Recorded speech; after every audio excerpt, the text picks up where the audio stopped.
Hey guys, what's up? Welcome to my channel. My name is Frank, and today I want to hit you guys with a little vlog.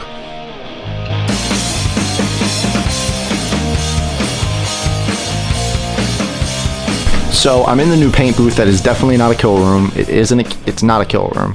I know, like, that's a kill room, but it's not. So anyway, I have like 15 different projects going on right now, and they're all in different stages. I have sanding out there. We have first primer stages. We have second primer and base coats. We have metallics.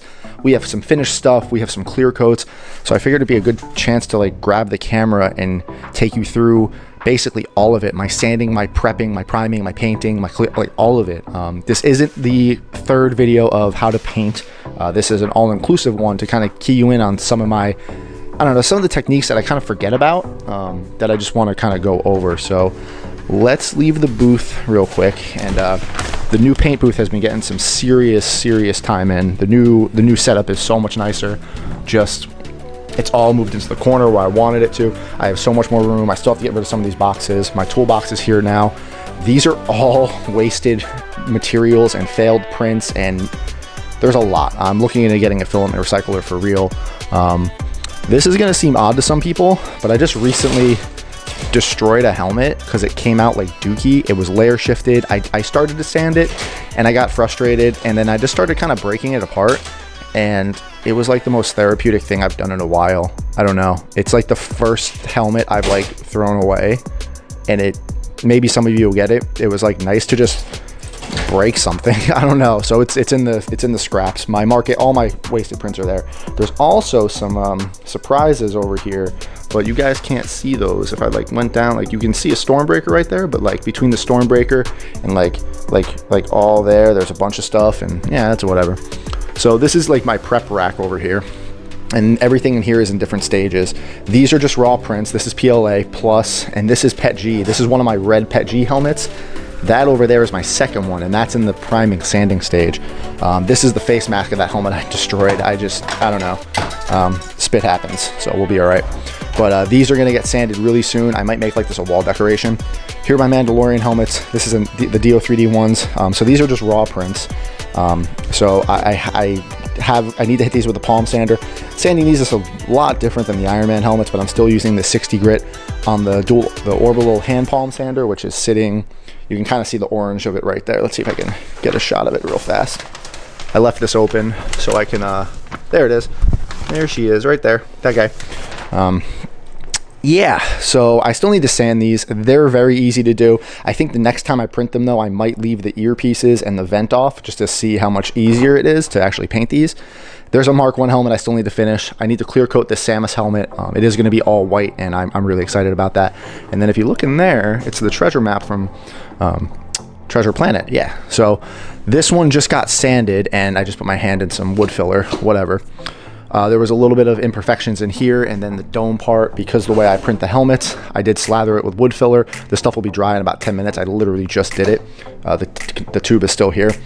So after I palm sand it and I am ready for actual primer, I douse it with primer. Now there's a couple different primers I use, and they're all actually kind of out here in some way, shape, or form. I have started to really like this Krylon Color Max, this flat gray primer. This goes on really nice, and that's what that helmet is. No, this one. This is the PET G helmet. It's a darker gray primer. Goes on really good. It is very easy to make it run, so be careful. And I do use filler primer. I just don't like to use it on big things that I can sand. However, on this Mandalorian helmet, there are a lot of really sharp edges I just couldn't quite get the sander into, especially all the details in there.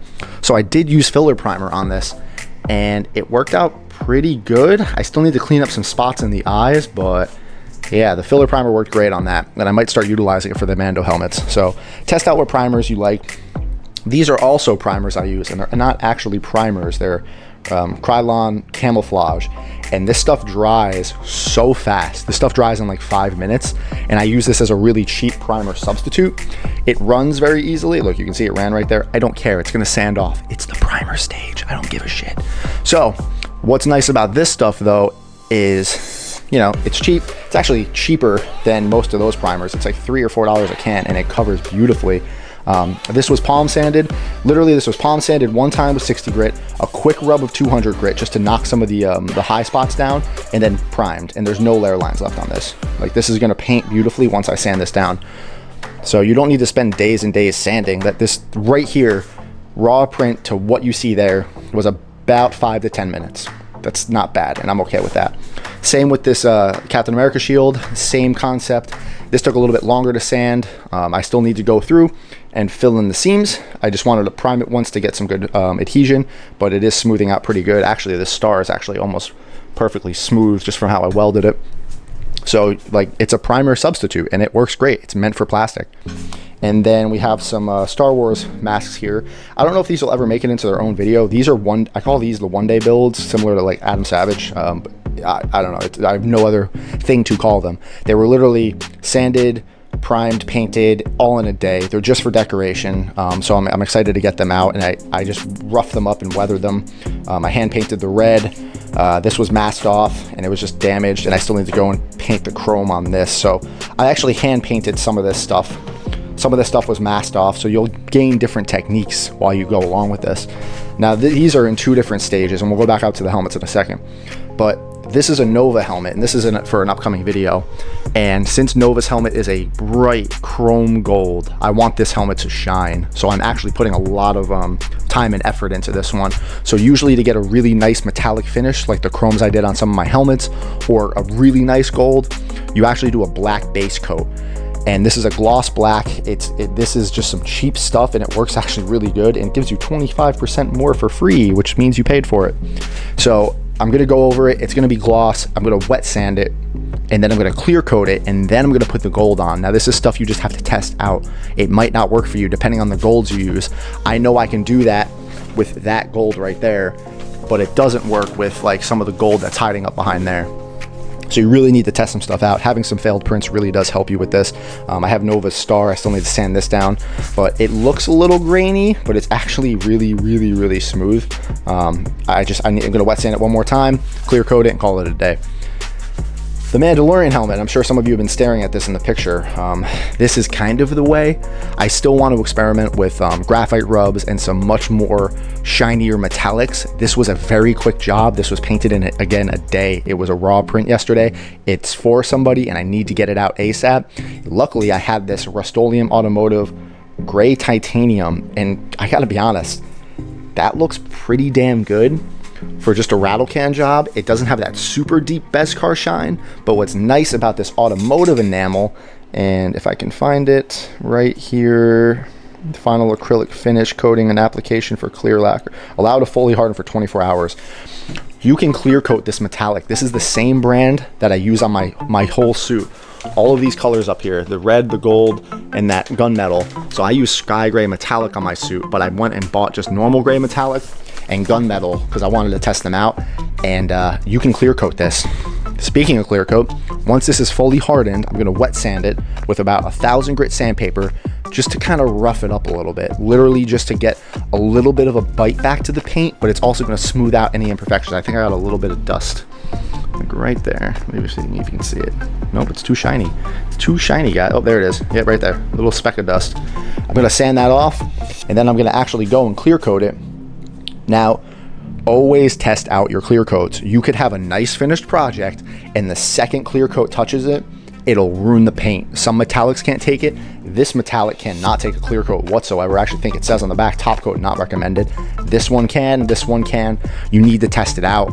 Even if it says it can, sometimes it can't. Mixing Rust-Oleum and Krylon sometimes doesn't go too well. If you're using airbrush it, you really need to test it out. So just be careful of that. But I know for a fact, this stuff can take a nice deep clear coat, and I'm gonna get a really deep shine to that, and then I'm gonna polish and buff it out and send it out. So I'm really excited about that. So these are just kind of some of the things I look for, and like literally everything in here is in a different stage, which is pretty cool. And there's a better shot at the old reliable palm sander I use. Also, for painting small parts, get yourself like a foam pad right here and alligator clips. These alligator clips are essential. Oops, what did I just press? This is my little space heater. Yeah. So this helps me hold up little tiny parts. I stick them into the foam, and then I kind of clip the parts on. You can pop holes into the parts just to hold them a little bit better. Oh, like this actually, this Nova. So I popped 2 holes in the back there just for the alligator clip, because you're not gonna see it once it goes on, once you put it onto the helmet. So I don't care. And we're moving back out. Can't let you see those things. They're super secret. So we're in the stage of sanding this, and this is that the dark gray Krylon primer, and it's already smooth. Now this is a Pet G helmet. This was Esun Pet G from a previous video, and it came out really good. I know it looks like there's some stuff going on there, but it was just some, I don't know, I can't feel it. Basically, if you can feel it, it'll show through, but this is looking pretty good. Maybe I'll hit it with a little filler there. And I'm using actual 200 grit sandpaper, I believe this is 240. And it clogs up pretty quick, but this stuff is so cheap and I have so much of it, I don't mind. I could wet sand it. I have a little wet sanding tray for that guy, but that's fine, and you can hear it. You might be able to hear the difference when my finger like kind of rubs across it. This is nice and smooth. I haven't hit this yet. I'm gonna sand this down again, and then I'm gonna fill down with some wood filler. It'll go back on the rack. It'll be sanded. Yeah. So I have a multitude of sandpaper here. I keep stocked pretty good. We have all the way from 60 grit all the way up to 2000 grit, and you don't have to go 60, 100. You don't need to use all of them. You can jump and skip.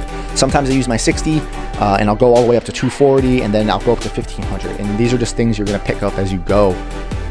Now for when I wet sand, the reason I had an other back, so the red one that's in there, that's a test. I haven't weathered that yet. If the clear coat made that fail, if I sprayed it with a clear coat and then it just bubbled and ruined it, I wouldn't have ruined the whole helmet. So that was a test. It worked perfectly. So now what I'm gonna do is I'm gonna go through, and I'm actually gonna use, I believe this is 600 grit wet sandpaper, and very, very, very lightly wet sand it just to get some of this clear coat shine off of it. It's not clear coated, but the sheen from the metallic red.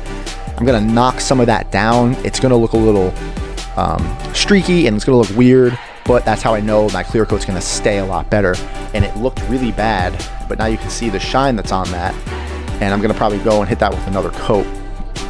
So you need to experiment with wet sanding. I know a lot of people probably have never done it if you have never messed with cars or anything like that, but it's wet sandpaper, so you need to make sure it's waterproof. You can't use, I just threw a bunch of old sandpaper out. You can't use like, I don't know, this type of sandpaper. It'll sometimes have like a yellow back on it. Oh, there's some right there. Yeah, this. Don't get this sandpaper wet. It's not meant for it. It needs to say waterproof sandpaper. So that's what I'm gonna do next with this whole helmet. I'm gonna lose some of the weathering. I wasn't planning on clear coating it, but I do want to make this look better for the commission I'm doing for it. So I'm gonna lose some of this black stain, which I can go back and do later. It's no big deal.